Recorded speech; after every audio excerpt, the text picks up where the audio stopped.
Hi guys, how you doing? Senior Gaming here and I'm bringing you Super Arrow with updated Daily Mine Guide. So if you're Super Arrow player or perhaps idle gamer, then make sure you subscribe to the channel as I post as often as possible and bring you best tips and advice. And if you enjoy what you see, then smash this like button as well. Right guys, I released a video a few good months back where I managed to squeeze over 1000 kills, and that was pretty decent at the time. Now I want to show you a build which will allow you to squeeze over 15 or even 1600 kills. Obviously, we still need to consider that RNG element. But I assume now, obviously, your characters are much stronger than obviously a few weeks back or months back. But if you do not have certain skills, then don't worry about it, you will essentially get them. Hit me in the comment section if you do not have any of the skills in the build I'm gonna show in just a second, and I'll give you some alternatives which will allow you to obviously have slightly less kills, but still a good scores. Right then, so also at the same time, before we jump in there, bear in mind we have just had a brand new update with new sub skills. These yet to be tested. So for instance, if I just go very quickly and show you a sub skills, obviously we're talking here about these very last skills which will be influencing some of the main ones. So this is where the testing obviously need to go in place, and potentially there might be even strongest build in the future. But as it stands, I want to go through obviously Daily Mine and show you how to squeeze over 1500 kills. So hitting Daily Mine here, challenge itself, and obviously the principle where I mentioned that in the previous videos remains the same. You got to actually keep yourself on this at least one world lower than your max power. Therefore this will allow you then obviously to reduce difficulty, and the reduced difficulty allows you to obviously one-shot monsters and therefore squeeze a lot of kills.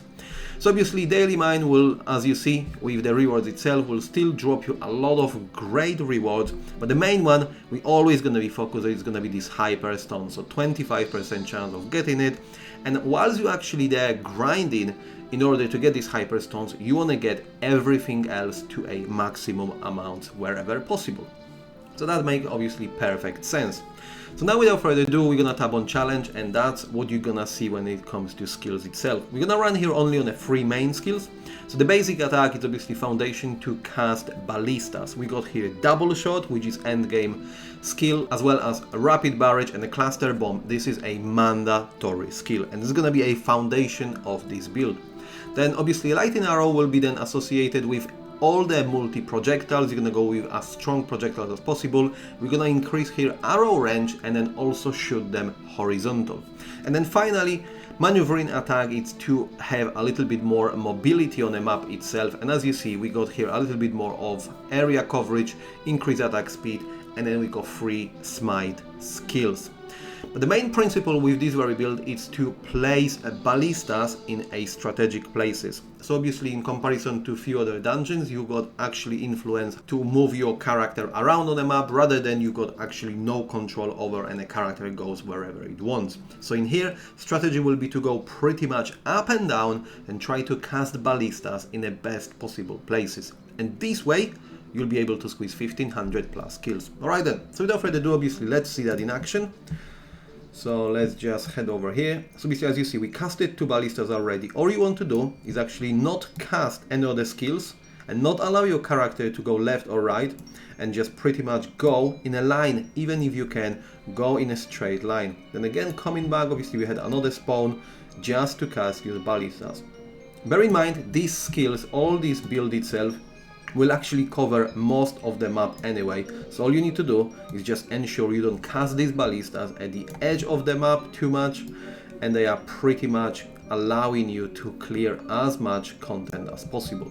Okay, so we're getting a pretty decent numbers here. We're already at 1100. Obviously you want to get yourself in a clusters wherever possible, and then head down again in that straight line to try to cast these ballistas in the middle of the map wherever possible. Okay, so we got 1400, it should be 1500, no issues, and I hope to squeeze 16 even. Okay, we're gonna beat that number, yeah, and there we go. So a 1600 was a number here. Obviously, if you manage to get a perfect landing of these skills, etc., you can beat that number easily to get even 17 or 1800. But the principle, as mentioned earlier, is a very crucial, especially with that basic attack and a casting ballistas. Do not allow your character to sort of drift either left or right. Try to just go up and down, and pretty much you will figure out all these elements where your sort of cooldown on a ballistas is ready. So this is where you're gonna release your character and then let it on this auto to cast this very skill. And just by having these free skills, you'll be able to get all these great numbers, and as mentioned earlier, obviously a lot of rewards associated with and great strategy to farm hyper stones as well. So that will be it, guys. Thank you very much for watching, and as always, I'll see you next time.